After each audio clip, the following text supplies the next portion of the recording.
अयोध्या में जो विष की फसल लहरा रही है,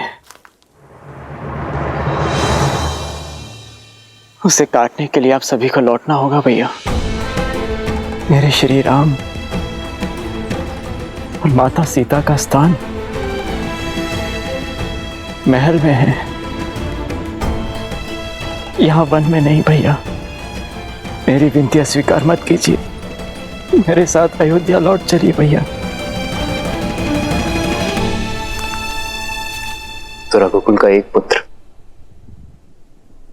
दूसरे पुत्र से कह रहा है कि वो रघुकुल की मर्यादा का त्याग कर दे, पिताश्री के वचनों का उल्लंघन कर दे। क्या ये उचित है भरत? आपका यहाँ वन में कष्ट भोगना उससे अधिक अनुचित इस संसार में और कुछ नहीं होगा भैया। आप चाहे कितना ही प्रयास क्यों ना कर ले, किंतु मैं आपके बिना नहीं जाऊंगा।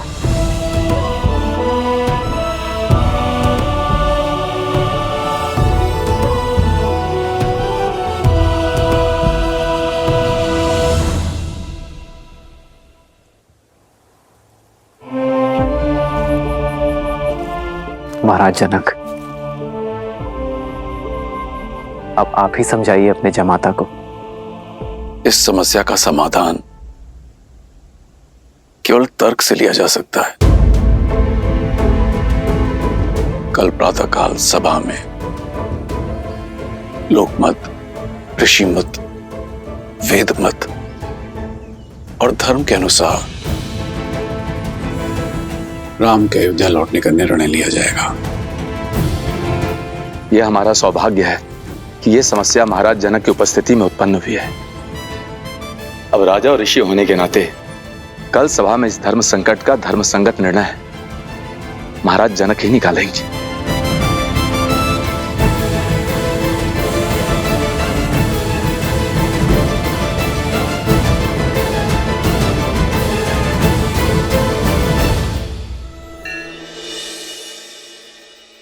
वचन दीजिए मुझे मां, वचन दीजिए मुझे कि कल सभा में आप मेरा पक्ष लेंगी, राम भैया को अयोध्या वापस चलने के लिए कहेंगी। पिता की छाया के जाने के बाद पिता समान राम भैया की छाया से मुझे वंचित नहीं करेंगी मां, वचन दीजिए मुझे। मुझसे अधिक राम को तुम जानते हो, फिर भी हट कर रहे हो, भूल रहे हो कि मेरी हर बात की नीति संगत काट होगी उसके पास। जानता हूं मां, किंतु राम भैया को अपने साथ ले जाने का प्रयास अंत तक करूंगा मैं, अंत तक करूंगा मैं।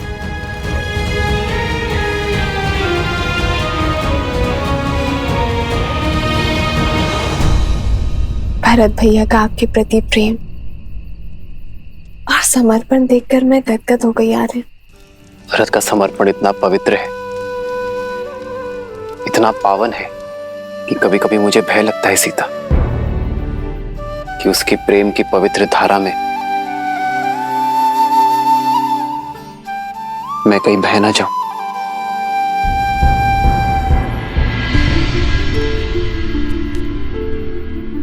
गुरुदेव, मैं तो अपने श्री राम का एक तुच्छ दास हूं, और दास अपने स्वामी से आग्रह कर सकते हैं, उन्हें आदेश नहीं देते, किंतु आप गुरु हैं उनके, वो आपके आदेश को नहीं टाल सकते। गुरुदेव, इस भिक्षुक की झोली भर दीजिए। आप ही है जो मेरे राम भैया को मेरे साथ चलने के लिए कह सकते हैं, अयोध्या का गौरव लौटा सकते हैं। उनके बिना मेरे जीवन का अर्थ ही समाप्त हो जाएगा। यदि भैया मेरे साथ नहीं आए तो किस मुख से लौटूंगा मैं अयोध्या, किस मुख से लौटूंगा? तुम धन्य हो भरत, तुम धन्य हो। जिस प्रकार भक्त की निश्चल भक्ति के वश में आकर भगवान सृष्टि के नियम तोड़ देते हैं और विधि के विधान को बदल देते हैं, उसी प्रकार मैं भी कामना करूंगा और प्रयास भी करूंगा कि राम अपना निर्णय बदल दें और अयोध्या का गौरव अयोध्या आ जाए। देवी, कल चित्रकूट में होने वाली सभा किसी एक समस्या के निवारण हेतु नहीं होगी, अपितु युगों युगों तक न्याय, धर्म, नीति, मर्यादा, प्रेम और त्याग को परिभाषित करेगी, संसार को संबंधों की गरिमा सिखाएगी। किंतु धर्म और कर्तव्य के इस महासमर में जनक किसका पक्ष लेंगे महादेव? उचित और अनुचित के बीच चयन करना तो बहुत सरल है, किंतु यहाँ तो हर कोई अपने अपने दृष्टिकोण से उचित है। दृष्टिकोण ही इस कथा को महागाथा बनाएगा देवी। अब तक संसार ने केवल यही देखा कि अपनों से ही पद, प्रतिष्ठा और सिंहासन के लिए लड़ते आए हैं, परंतु मानव इतिहास में ऐसा पहली बार होगा जब हर कोई राज सिंहासन त्यागने के लिए सज्ज होगा, उनके लिए जिनसे वो प्रेम करता है। आप देखिएगा देवी, कल की ये सभा आने वाली पीढ़ियों के लिए आदर्श जीवन जीने का मार्ग प्रशस्त करेगी।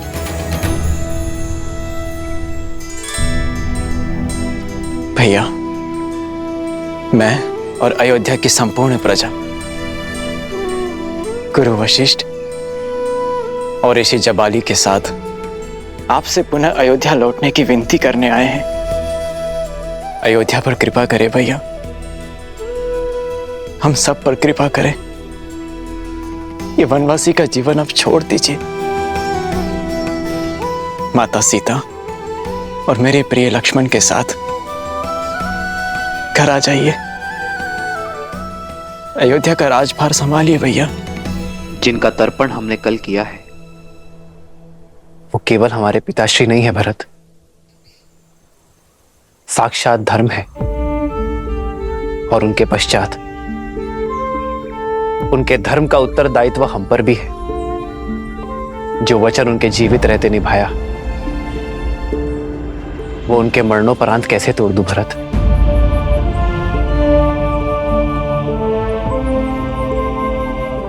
रघुकुल रीत की बेड़ियों से केवल मैं नहीं, तुम भी बंधे हो। जाओ भरत, अयोध्या का राज सिंहासन तुम्हारी प्रतीक्षा कर रहा है। भैया, प्रतीक्षा तो केवल आपकी है उस सिंहासन को। मैं तो केवल परीक्षा दे रहा हूं। जिस गर्भ से जन्म लिया उस पर आरोप लगाना पाप है, किंतु जो महारानी कैकेयी ने किया वो महापाप है। और उनके अपराध का दंड हम सब क्यों भोगे? हम सब क्यों अपने राजा राम की छत्र छाया से वंचित रहे? उचित कह रहे हैं कुमार भरत। दंड तो महारानी कैकेयी को मिलना चाहिए। दंड मिलना चाहिए। दंड मिलना चाहिए। दंड मिलना चाहिए। दंड मिलना चाहिए। अवश्य ही हमारे दिवंगत पिता धर्म के सूर्य थे, किंतु ग्रहण का दोष तो सूर्य पर भी लगता है भैया। और उस ग्रहण को मिटाने आपको स्वयं सूर्य बनकर अयोध्या आना होगा भैया। मैं संपूर्ण तैयारी के साथ आया हूं। गुरु वशिष्ठ आपका राज्यारोहण करने के लिए सज्ज हैं और हम सबके नेत्र बस आपके निर्णय पर टिके हैं।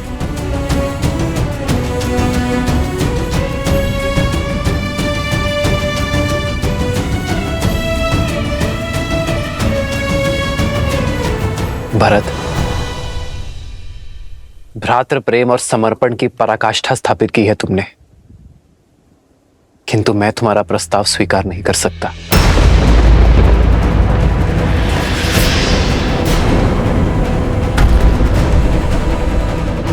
एक वचन मैं निभा रहा हूं तो दूसरा वचन तुम निभाओ भरत। अयोध्या की सेवा करो। मेरे भाग्य में तो संतों की सेवा का सुख और असुरों के आतंक का अंत करना है। मेरा मार्गदर्शक तो स्वयं धर्म है और मैं उसी के दिखाए पथ पर चलूंगा।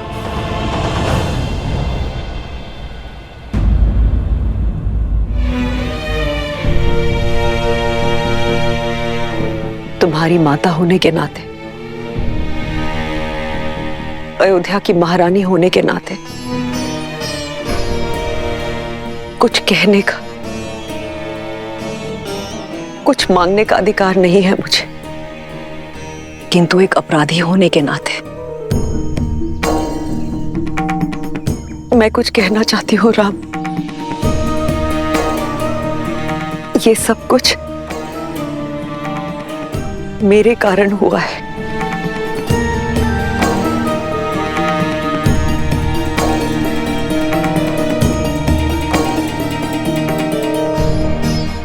तुम्हारे पिताश्री से वचन मांगने वाली मैं थी। आज तुम तीनों वन में हो मेरे कारण। आज मैं कैकेयी अपने पुत्र राम को हर वचन से मुक्त करती हूं। आज मैं अपने सारे वचन वापस लेती हूं राम। हमारे साथ अयोध्या वापस चलो राम, हमारे साथ अयोध्या वापस चलो।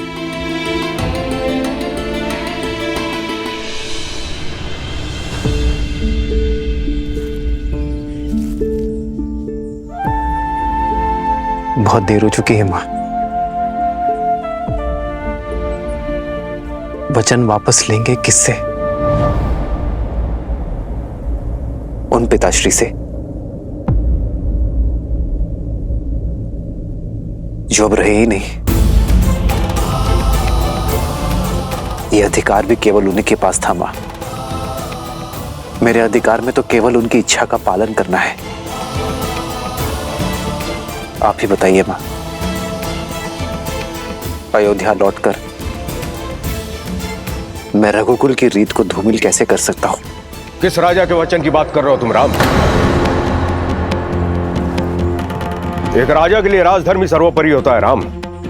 तुम्हारे पिता महाराज दशरथ अपने अंतिम समय में एक स्त्री के मोह में आकर अपनी मति गंवा चुके थे। बुद्धि भ्रष्ट हो गई थी उनकी।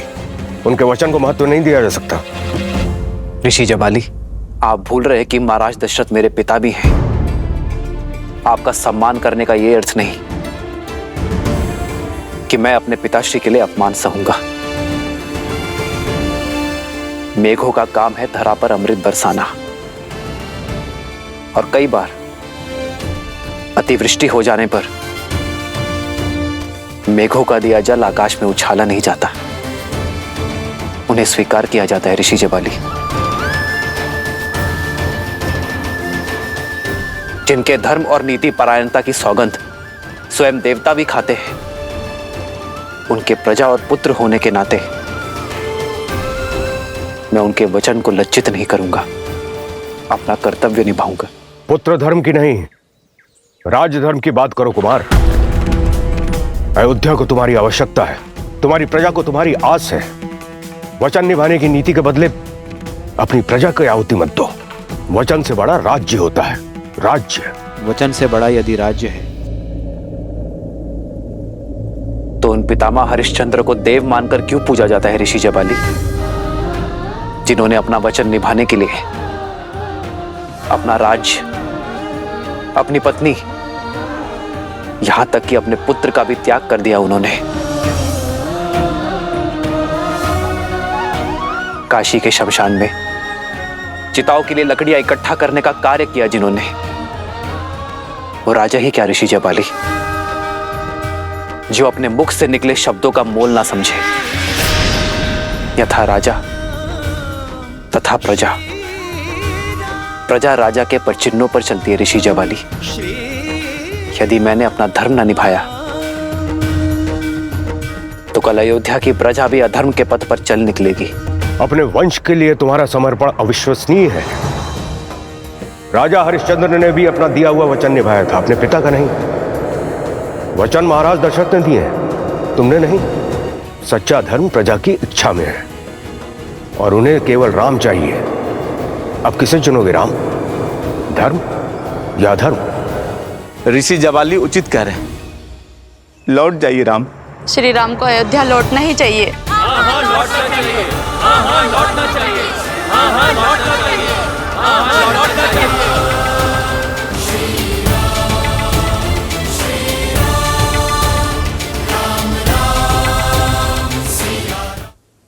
ऋषि जबाली, संतान तो आत्मज होती है, अर्थात अपने पिता की आत्मा का अंश होता है उसमें। यदि मैंने अपने पिता के वचन ना निभाए तो दोषी केवल पिताश्री की आत्मा ही नहीं, मेरी भी आत्मा होगी। विद्या आरंभ करते समय मनुष्य जब जनेऊ धारण करता है तब 3 धागों में पितृ ऋण का भी एक धागा होता है। क्या अपने पिता का ऋण चुकाना एक पुत्र का धर्म नहीं?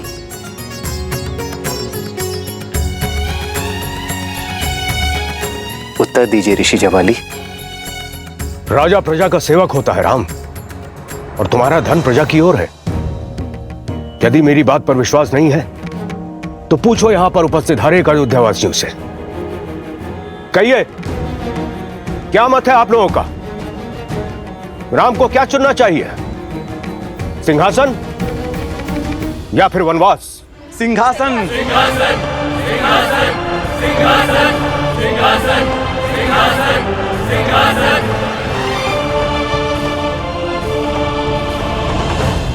सिंहासन स्वीकार किया है ना मैंने, पुत्र धर्म का सिंहासन, ऋषियों के उद्धार का सिंहासन, मर्यादा का सिंहासन। अब प्रजा अपना धर्म निभाए, क्योंकि धर्म की बेड़ियों से कोई स्वतंत्र नहीं होता। जिस प्रकार एक राजा का धर्म होता है अपनी प्रजा की रक्षा करना, उसी प्रकार प्रजा का धर्म होता है अपनी राजा के आज्ञा का पालन करना, उनका सम्मान करना। ये मेरे पिताश्री के वचन थे कि मेरा भाई भरत अयोध्या का राजा बने, अयोध्या का राजपाट संभाले। और रही बात अयोध्या का सर्वश्रेष्ठ राजा बनने की,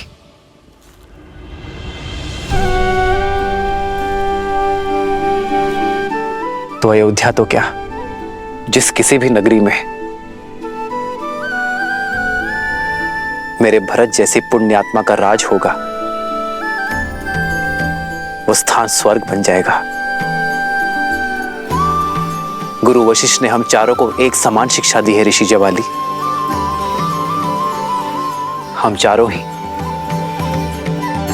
जन सेवा के लिए उपयुक्त थे।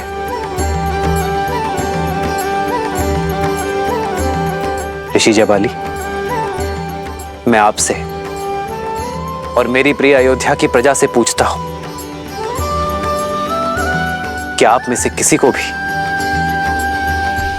मेरे भरत के नेतृत्व, उसके राज कौशल पर संदेह है? मेरे पिताश्री महाराज दशरथ की रक्त की योग्यता पर संदेह है?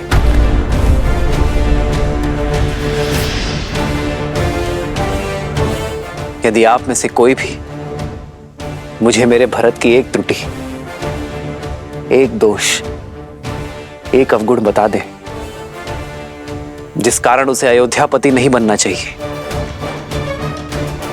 तो मैं इसी क्षण अयोध्या का राज सिंहासन संभालने के लिए सज्ज हूं।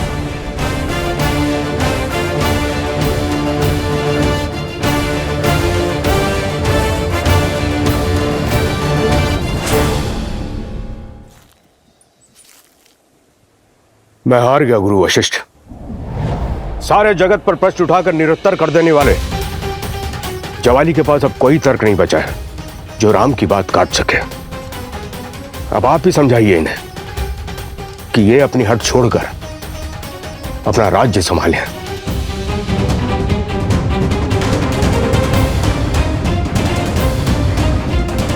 भरत और आप सबकी भांति राम के सामने एक याचक बनकर आया, और याचक को केवल अपना स्वार्थ साधना होता है।